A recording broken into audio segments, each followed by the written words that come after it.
สวัสดีทุกคนมาขี่รถปวดหัวเลยรถสดๆหน่อยพี่น้องเอ้ยนี่เฟซบุ๊กโดดปิดกัดเมื่อกี้พ่อแม่ก็ยืนอุทธรณ์ไปแล้วเนาะ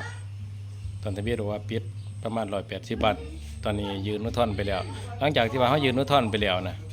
ก็ให้เขาสแกนใบหน้าเนาะหันขวาหันซ้ายมือขวากลมหัวอยู่เนาะตอนนี้ว่ารอประมาณ1 ชั่วโมงแล้วรักแล้วนะน่าจะเป็นข่อยแหละเฮ็ดผิดกฎเองให้ทุกคนระมัดระวังไว้เด้อคนไหนที่ว่าใส่แพลตฟอร์ม Facebook เนาะหาเงินหรือว่าแนวใดก็แล้วแต่เนาะที่เฮาหากับ Facebook ว่าซั่นซะถึงว่าแพลตฟอร์มนี้ บางทีอาจสิดีเนาะคือทุกคนก็ใส่กันน่ะ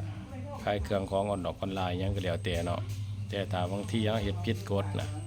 คือโดนคือเมื่อกี้เขาโดนไปเนาะแล้วรักแล้วนะจะเป็นข่อยนะพิษกฎเดียงตรงที่ว่าข่อยแชร์คลิปนะไปลงกลุ่มไลน์ บางกลุ่มก็แบบว่าเขาแชร์ไปปุ๊บเขาสิบ่ได้ตั้งอัตโนมัติหยังใหม่แบบว่าก็คือเจ้าของกลุ่มนะเขาบ่ได้แบบว่าไผแชร์ลงก็ได้เลยสินะบางกลุ่มน่าจะเป็นแบบว่าเขาตั้งไว้แบบว่าเขาต้องมากดอนุญาตก่อนมันจึงสิไปขึ้นฟีดของกลุ่มใดเนาะเพราะว่าคือ Facebook ข่อยก็เคยตั้งไว้โดยเฉพาะ Facebook ข่อยแล้ว Facebook สำหรับคนอื่นน่ะสิแท็กมาบ่ได้เพราะว่าข่อยตั้งไว้นอกจากว่าข่อยอนุญาตคนอื่นถึงจะสามารถแท็กกับข่อยได้เนาะอันนี้ก็ฝากถึงทุกคนนำเนาะเพราะว่าคือบางคนเฮาบ่ค่อยสนิทถ้าก็บ่อยากให้คนอื่นมายุ่งกับหน้าโปรไฟล์ของเฮานะเพราะว่าเฮาก็หากินกับ Facebook โดยตรงอยู่แล้วจังซี่นะถ้าว่าเป็นคนที่เฮาสนิทดีดอเนาะเฮาก็จัง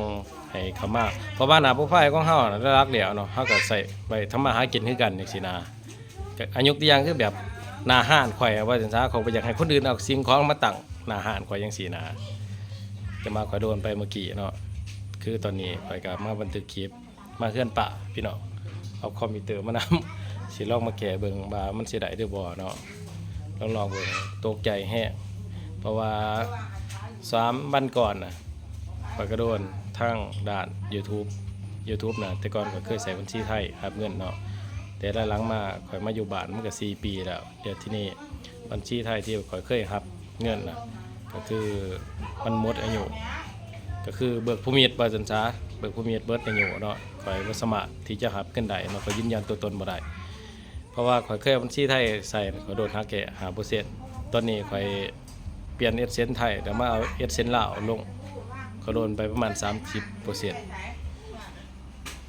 ข่อยก็พวกมายืนยันตัวตนผ่านได้ประมาณหม่อง 3-4 วันเนาะแต่ว่าตอนนี้ยอดเงินยังบ่ทันขึ้นเพราะว่าโฆษณาน่ะบ่เคยขึ้นในหน้าคลิปของข่อยในช่อง YouTube เนาะปิดถ้าใครเคยเข้าไปเบิ่งคลิปก็สิบ่เห็นโฆษณาอิหยังขึ้นเวลาเราเบิ่งคลิปเบิ่งหยังจังซี่นะโฆษณาบ่ขึ้นหน้าฟีดเลย